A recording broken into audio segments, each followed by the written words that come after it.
All right. Thank you. My lecture for today is about sympathy and empathy. Actually, at first I described the meaning of sympathy and empathy, and later I have some evidence from some scholars who try to, come up with some experiences about empathy and sympathy. All right, I go for the meaning. The meaning of empathy is the ability to, express the feeling of another person. And then it goes actually beyond sympathy, which is caring and also understand, for suffering of others. Both of these words, both of these terms are used similar and also often incorrectly.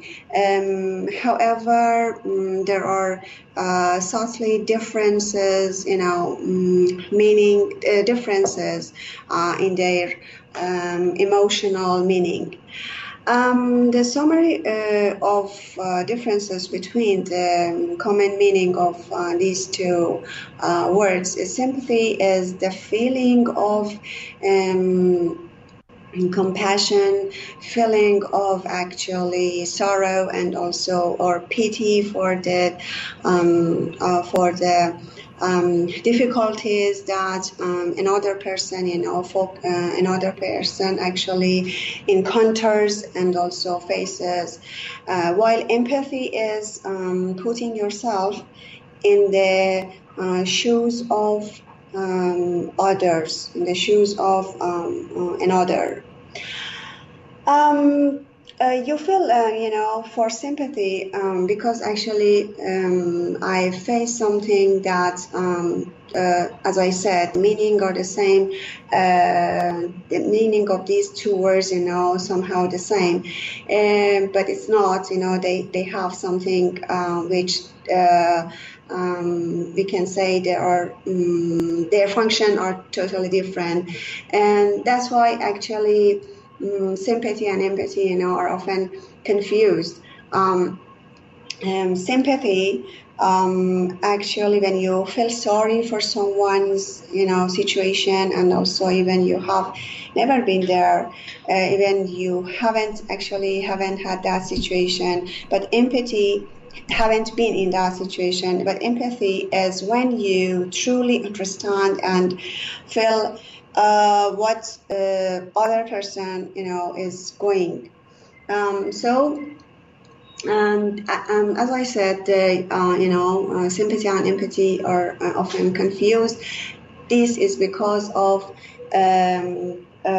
actually both of these words, deal with relationship. Maybe, and this is a reason, one of the reason which they actually use. People are often confused to using these two words. I have some backgrounds for these two. For example, I can say both have root in the Greek term. Sympathy is older than empathy, and then it entered English in the mid 1500s with a very broad meaning of agreement or harmony in qualities between things and people. That's very a point, things and people. It's not only for people. And since then, the term of sympathy has come to actually be used in a more specific way. For empathy, empathy actually entered English a few centuries after sympathy, in the late 1800s. And unlike actually sympathy, empathy has come to be used in a more broad way than it was. Okay, I have here actually some scholars, researchers. I start with Neil Burton, MD. And here, there are some steps he mentioned. There are some steps actually you need to know how to follow. You need to actually follow, this procedure regarding to know the meaning of empathy. For example, when you want to share in someone else's perspective, you need to do more than merely put yourself into their position. For example, you need to imagine yourself as her or his, and more than that even. For example, you have to imagine yourself as him or her in a particular situation in which they find themselves. This is the first. And then it's not possible actually to empathize with an abstract feeling. I mean, you need to know some information, some knowledge about the person. For example, who he is, who she is, and what they are doing, what she is doing, and what she is or he is trying to do. You need to know about their situation, and I mean, you should actually receive some information in advance. Here, actually, this scholar Neil Burton brings some other actually quote from John Steinbeck, and John Steinbeck wrote that when you want to know exactly about the meaning of this procedure, he brought an example. This example is very, it brought I can say evidence or example. For example, he said, it means very little to know that 1 million Chinese are starving unless you know one Chinese who is starving. This is an example about the procedure. Okay, I have another evidence from another actually scholars who is a psychologist and try to define empathy, sympathy, and compassion. The author is Artem Kazancher. This actually article published September 2014. He defines that we need to distinguish between 3 things here about emotion. For example, he said, as I said, I can't say level, 3 things that we can do it for emotion. For example, number 1 is I can feel an emotion. Number 2 is I can identify an emotion, and number 3 is I can act on emotion.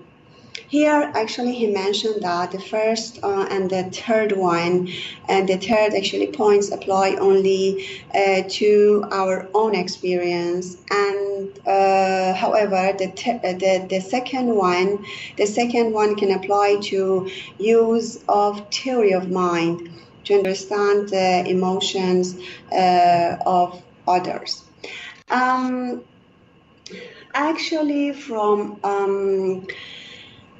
his point of view, he said he believes that he's not sure that if number 1 and also number 2 can be completely removed, since he mentioned and he continued his idea. I don't understand how one can feel or also emotion without being able to identify it to at least some extent. It means you should identify first and then. And he added also, however, he he has experienced, cases where actually he only had a very unclear and vague idea of that emotion he was feeling, and only after thought, after actually I can say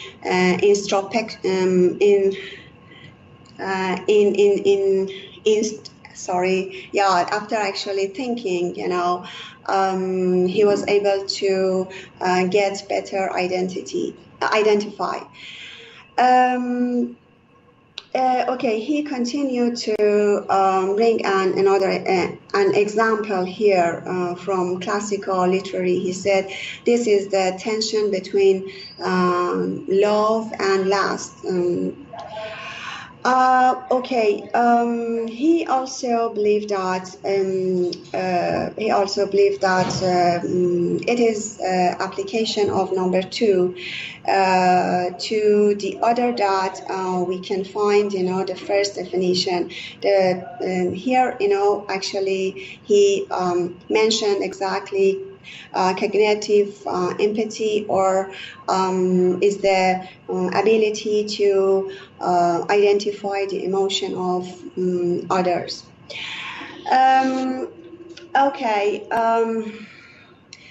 It seems, it's very simple, but when you go through, you can find exactly some differences, as I mentioned earlier. This can be, either a actually conclusion of the action of actually, others, and also other, condition. For example, he brought some examples here, and I use exactly his examples, his evidence.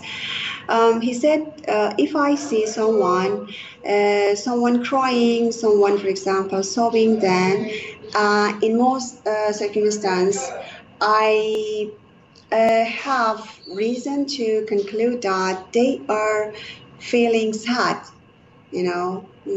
based on actually these examples. He said, based on these examples, I can actually, feel the exactly sad. And then in the cases of circumstance, for example, he said, if I see somebody experience an injury, then I can conclude that they feel pain, even actually if they don't act under pain by, for example, screaming, or, for example, take the injured body, part, but they can feel. In a, pure observation,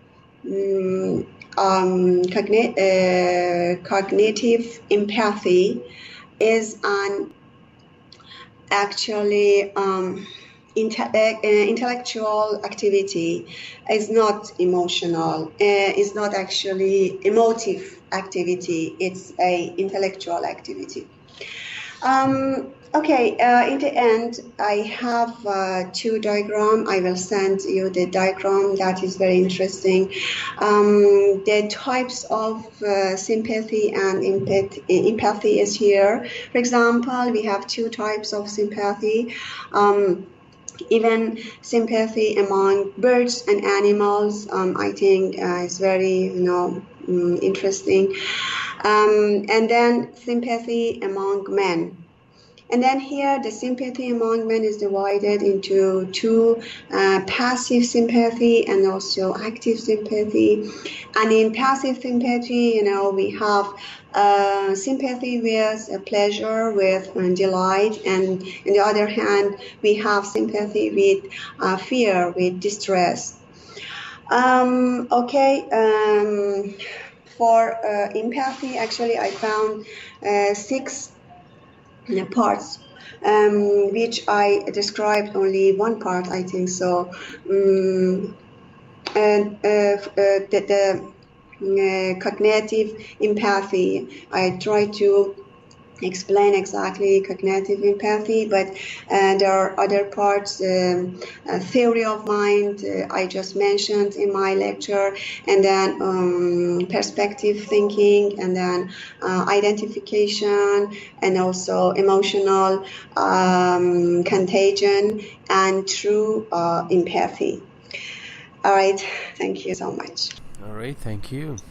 And you focused on a topic that is of so much controversy, and also, as you said, there has been a subtle difference between empathy and sympathy. And yeah, okay. So let me focus on your mispronunciations first, and then, if time permits, we will have a discussion over that. You said are used similar. You should say are used similarly. You know? Oh. Similarly. Similarly. And you said how do you pronounce that word? S-U-B-T-L-E. S-U-B-T-L-E. Subtly. Pardon? Subtly. Subtle. Oh. Yeah. There are subtle differences, for example, means nuances, means insignificant differences.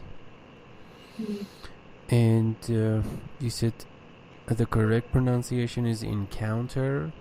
You said something else. You said face or and actually encounter. And you said sympathy and empathy are confused.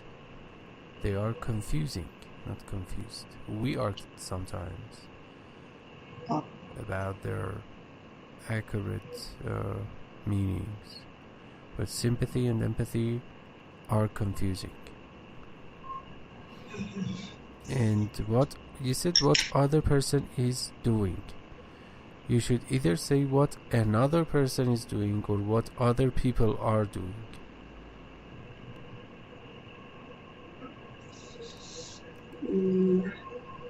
We cannot say what other person is doing. You could say what the other person, another person, or other people are doing. The other person or another person.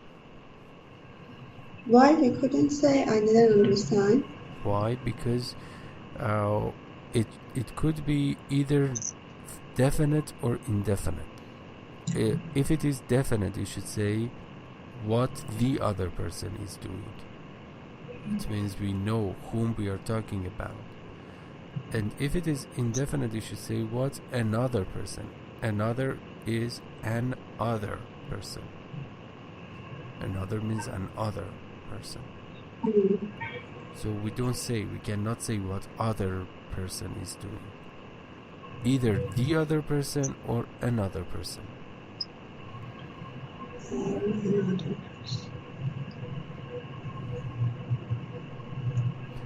Or if it is plural, what other people or persons are doing.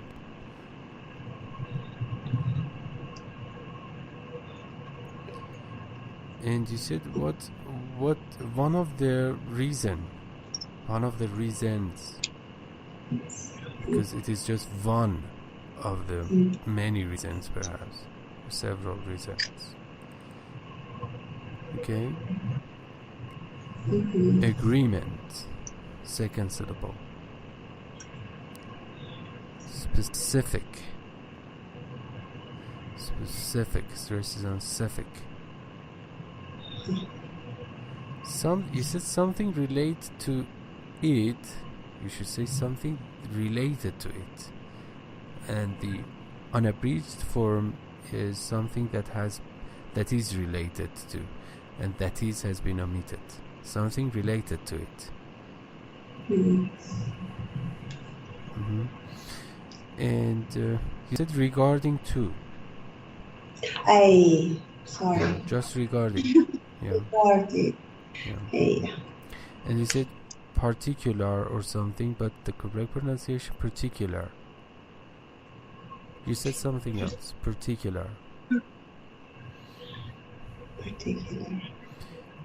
You said you need to know some information, but you should say you need to have some information. We don't say no information. Usually we say have the information. Have the information. You should know about something and have some information. Exactly. Yes. And you said this article published in blah blah blah in a year. This article was published. Passive voice. Oh, okay. The action is already completed, so okay, the was published. All right. Yes. And you were trying to use that word in retrospect, I suppose. I forgot. Even I don't know where I have written the word. That's why I said okay, just refuse. You just use thinking in the simple exactly. way. I tried, too much to use exactly that particular word. But in retrospect, yes. Yeah, I could guess so, and I wrote it down so that I would remember telling you about it. So in retrospect means while reviewing their past experience. Yeah. And you said love and last. Did you mean lost? L-U-S-T? Yes. So it's not last. You said love and last. Love and lost means passion. Thank you so much. So you said in retrospect. Retrospect. Let me write it down for you.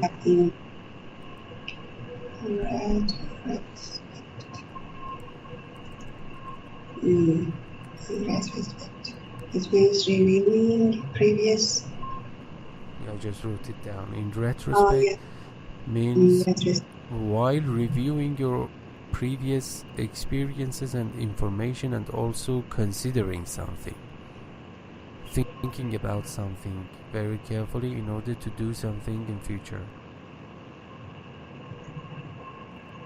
Reviewing your past memories and experiences.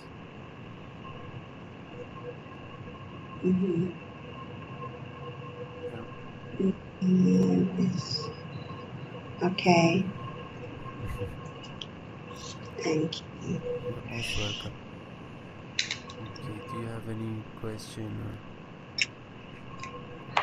No, thank you so much for your time.